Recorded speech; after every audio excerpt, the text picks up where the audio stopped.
Hey man, this is Blake, and welcome back to my channel. I am so glad you're here.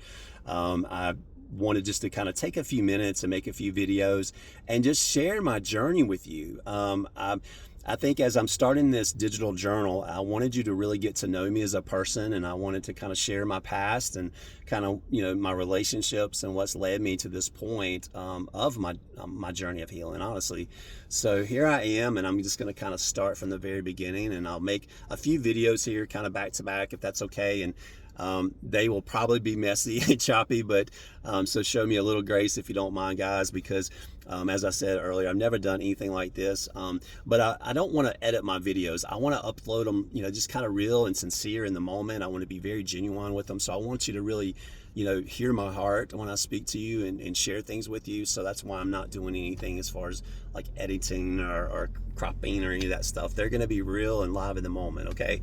So please have some grace for me. So as a child, I was sexually molested, and at the time, I didn't really think anything about it because I had such a wonderful childhood. Like I had great brothers and sisters. I had wonderful parents and just a home full of love and happiness and people in and out all the time and friends and neighbors always there. And it was great. It was a wonderful childhood. And I honestly, my being sexually molested didn't affect that in any way. And I don't know if it's because I just suppressed it and kind of put it on the back burner. I don't really know why.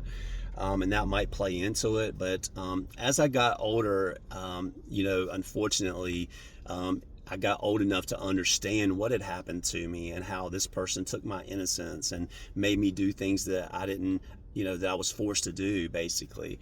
So it started a whirlwind effect, and I'll share that in my next coming videos of my relationships. But my wife at the time, we were building a house. We had two young kids, and so we decided to move in with my in-laws. So here we are, living with my in-laws with two kids, young kids, and trying our very best to build a house to have, for our growing family. And it's a lot, right? It's a lot. So, but I'm grateful for them. Everything was wonderful, and they were so supportive, and just nothing but wonderful love for them. And but I will tell you that as things progressed and as we got into the home and in time, unfortunately, that what happened to me as a child started to really kind of creep in, and I'll explain.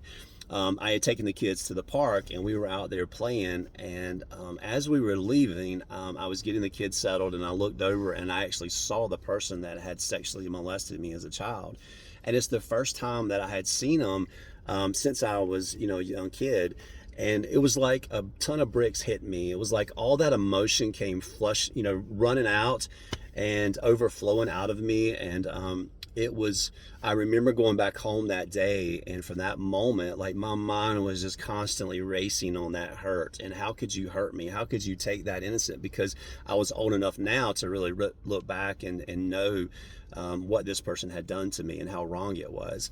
So anyway, it did unfortunately in time of our marriage cause just just distance and separation, and unfortunately we ended up divorcing. And I am so thankful that she's like one of my best friends. She's such a great supporter of me, and we're wonderful co-parents to our kids, and I'm so grateful for that. She's been my rock through so much, and of these relationships I'll tell you in a little bit. But I'm so grateful for her. She's like just a wonderful friend to me. Her family are like my family. They invite me to all the holidays, and we're constantly always doing things, that involve our kids and being a part of that. And being wonderful co-parents is something I'm so proud of that from us, both of us. So she's my biggest supporter as a dad, and I'm her biggest cheerleader as a mom, and that's the way it should be. So but stay tuned. The next video, I'll kind of start my journey and telling you a little bit about the start of my relationships. And I'm fortunate, I'm thankful, because I've only had like 5 relationships in my life, long-term relationships. So I'm very happy and thankful for that. And so I'll share those as we move forward, but I appreciate you guys. This is something I didn't think I would ever be doing, but it's just something that's been laid on my heart to share my journey and my history and my healing that I'm doing and mistakes I've made to hopefully better help you become better partners in your relationship. So I appreciate you, and thanks for your support, and stay tuned to the next video. Thanks.